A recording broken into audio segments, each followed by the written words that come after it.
Այս աղբամանը պարզապես աղբաման չէ, հենց այսպիսի մի աղբամանից է սկսվել 34-ամյա Հեղնար Գրիգորյանի կյանքը։ Երբ նա նույնիսկ 40 օրական չէր, երբ դեռ չէր հասցրել ճանաչել աշխարհը, երբ դեռ չէր հասցրել զգալ մոր ձեռքերի ջերմությունը, հենց մայրը սեփական ձեռքերով է նրան թողել աղբամանի մեջ։ Աղջկա ճակատագիրը հանձնելով պատահականության, ցրտի ու անտարբերության ձեռքերին։ Այսօր 3 տասնամյակից ավելի անց Հեղնարն իր պատմությունը պատմում է առանց բարձր ձայնի, առանց որևէ մեկին մեղադրելու, բայց այնպիսի հայացքով, որի մեջ հնարավոր է կարդալ մի ամբողջ կյանք, որը մանկատան պատերի ներսում է անցել, երբ մարդիկ դժվարանում են հավատալ Հեղնարը ցույց է տալիս իր ականջները։ Այստեղ կռիսներն են կրծել, այսպես են տեղափոխվել, ու շատ դժվար, պորտս չկտրված։ Մաման մի հատ նենց սրբությունա, որ Աստված ուղարկում է թրեշտակին, պինդ պահեն թող ժողովուրդը իրանց, թող այն մարդիկ, ովքեր չեն հասկանում իրանց մամանին, թող հասկանան, կյանքը կարճ բան է։ Կան վերքեր, որոնք ժամանակի ընթացքում սպիանում են, եւ կան վերքեր, որոնք մարդու հետ մեծանում են ամբողջ կյանքում։ Թվում է այսպիսի սկիզբ ունեցող մարդու կյանքում արդեն ամենադժվարը պիտի անցած լիներ, բայց Հեղնարի պատմության մեջ դժվարությունները կարծես երբեք չեն ավարտվել։ Ասում է ամբողջ կյանքում ավելի շատ պայքարել եմ, քան ապրել, ավելի շատ կորցրել եմ, քան ունեցել, ավելի շատ դիմացել եմ, քան օգնություն խնդրել։ Տարիներ շարունակ նա իր 2 երեխաների հետ ապրել է տնակներում, երբեմն վարձով բնակարաններում, երբեմն մի հասցեից մյուսը տեղափոխվելով, երբեմն էլ ընդհանրապես առանց իմանալու, թե հաջորդ շաբաթ որտեղ են ապրելու։ Վարձը չվճարելու պատճառով նա անգամ հայտնվել է փողոցում 2 փոքրիկ երեխաների ձեռքը բռնած։ Հայտնվել այնպիսի իրավիճակում, երբ մայրն այլևս ոչ թե վաղվա, այլ ընդամենը այս գիշերվա մասին է մտածում, թե որտեղ պիտի քնեն երեխաները, թե ինչպես պիտի չմրսեն, թե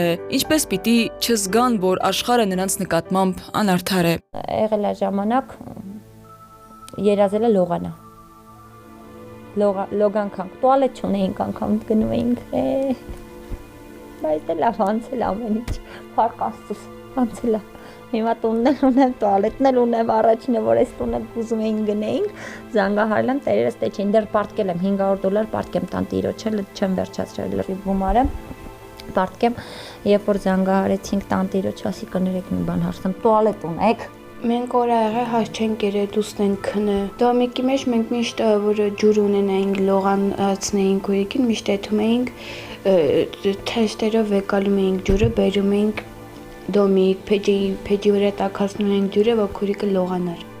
Բայց ճակատագիրը Հեղնարի համար պահել էր մի փորձություն, որը ցանկացած ծնողի կարող է կոտրել։ Նրա դստրիկը 5-ամյա Անգելինան ընդամենը երեխա էր, երբ բժիշկները հայտնեցին սարսափելի ախտորոշումը՝ կարցինոմա, քաղցկեղ, մի բառ, որը կարող է մի ակնթարթում փոխել ամբողջ ընտանիքի կյանքը։ Այդ օրը Հեղնարը հասկացավ, որ այլևս ոչինչ կարևոր չէ, ոչ տունը, ոչ ունեցվածքը, ոչ իր սեփական կյանքը, կարևոր էր միայն մեկ բան՝ փրկել երեխային։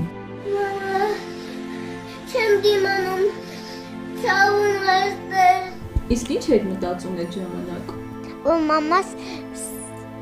ինձ սիրում է, ես էլ իրանամ սիրում։ Քիմիայի ժամանակ երեխու ցավերը մի հատ անկախ քեզանից այդ ցավը դու ես զգում։ Հիվանդանոցի կանցիցարների մետակի քնմաթորներին որ փրկեմ երախուս։ Դենք ամեն ինչ պայքարել է, եթե սովածել ենք եղել, պայքարել է, որ մեզ չտանի մանկատուն։ Ունեին այն, ինչ մարդիկ տարիներով են ստեղծում, բայց երբ փոքրիկի կյանքի հարցն առաջ եկավ, Հեղնարը վաճառեց ամեն ինչ բարի ամենաուղիղ իմաստով, ամեն ինչ որպեսզի վճարի բուժման համար, որպեսզի երեխային հնարավորություն տա շարունակել ապրել, որպեսզի մի օր Անգելինան դպրոց գնա, ընկերներ ունենա, մեծանա ու նույնիսկ չհիշի, թե ինչի միջով է անցել իր մայրը։ Այսօր փոքրիկը բուժման ճանապարհի մի մասն անցել է, բայց պայքարը դեռ ավարտված չէ։ Առջևում եւս 4 դեղորայքային կուրս կա, 4 փուլ, որոնց արժեքը Հեղնարի համար անհասանելի գումար է։ Ռեմիսիայի փուլում ենք մենք։ Խմում է օպտեգամ դեղը, որ արժի 221,000 դրամ։ Պետությունը ինձ չի օգնում։ Ոչ մի անգամ չի օգնել ինձ։ Ես շատ տեղեր եմ դիմել, ամեն տեղ։ Որպես մանկատանսան տուն էլ պետքա ստանայի, չեմ ստացել։ Ապարատով երեխես եղել համարյա 2 տարի։ Ես արև չեմ տեսել։ Իմ 2 երեխեք էլ ես հիվանդանոցներում եմ։ Հիվանդանոցներում ենք ապրել։ Կորեախի ժամանակ որ հիվանդանոցում ես գետնին եմ քնե, քուրիկը զորին մեսիայում էր, մենք չէինք քնում, սպասում էինք երբ ասնանալու, երբ մեր հետ խաղալու, խոսալու, ուրախանալու։ Եվ կարծես քիչ էր այս ամենը, ընտանիքի հայրն իմանալով երեխայի հիվանդության մասին հեռացել է։ Մի օր պարզապես թողեց նրանց, թողեց հիվանդ երեխային, դեռահաս աղջկան, թողեց կնոջը, որը միայնակ էր պայքարում ամբողջ աշխարհի դեմ։ Հեղնարը հիմա միայնակ է բոլոր իմաստներով, բայց չի դժգոհում։ Ասում է դարձա եւ հայր, եւ մայր երեխաներիս համար։ Ծանր վիճակը, որ ինձ որ պետք է լիներ իմ հոգեպես, ֆինանս մենք մեր հետ երկինք չենք տանելու, ֆինանս այսօր կա, վաղը չկա։ Արժեքներ կան, որը որ գումարով չեն գնվում։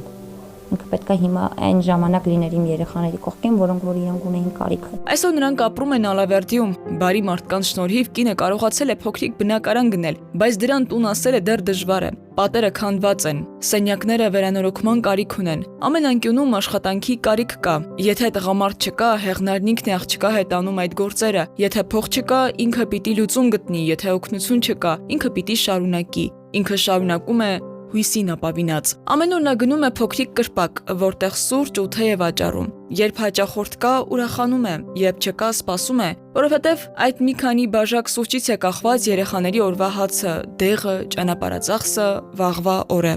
Кофе, чай, мороженое, холодные напитки, hot drink, cold drink, welcome in Armenia։ Գոռում մարդկանց, խնդրում եմ մի բաժակ կոֆե կառնեք,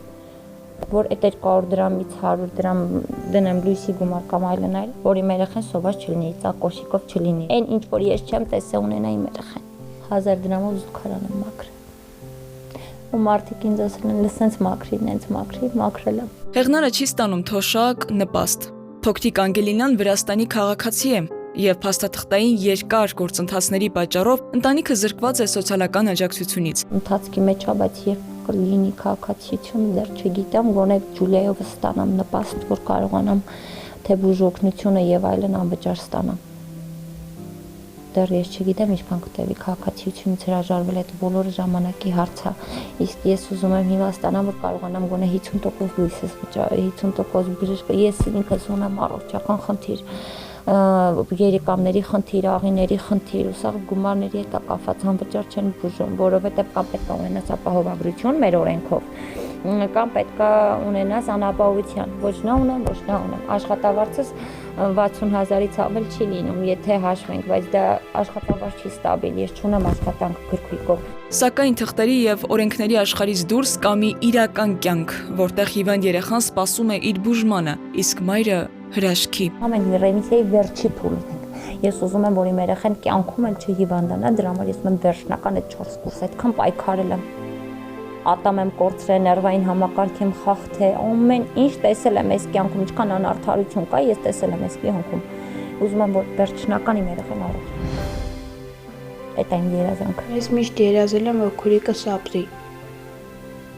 Ես ուրիշ բան չեմ ուզում, քուրիկս ու մամաս միշտ երջանիկ լինեն։ Թեև Հեղնարի կյանքը սկսվել է աղբամանից, բայց նա կարողացել է դառնալ այն մայրը, որը երբեք ոչ մի երեխայի չի թողնի մենակ։ Այսօր նա ոչ խղճահարություն է խնդրում, ոչ էլ կարեկցանք։ Պարզապես փորձում է հերթական օրը հասցնել հերթական բուժումը, հերթական վճարումը։ Ամեն օրը սկսվում ու ամեն լույսը այս ընտանիքի համար բացվում է բարդությամբ։ Հեղնարն աչքերը բացելուն պես մի բան է մտածում, ինչպես փրկել աղջնակին։ Ինչ անել։ Պատասխանը չունի, բայց ունի հույսը, որ իր լույսն էլ մի օր կբացվի։ Քնարիկ Պետրոսյան, Տիգրան Հունանյան, Սուրենկյուն։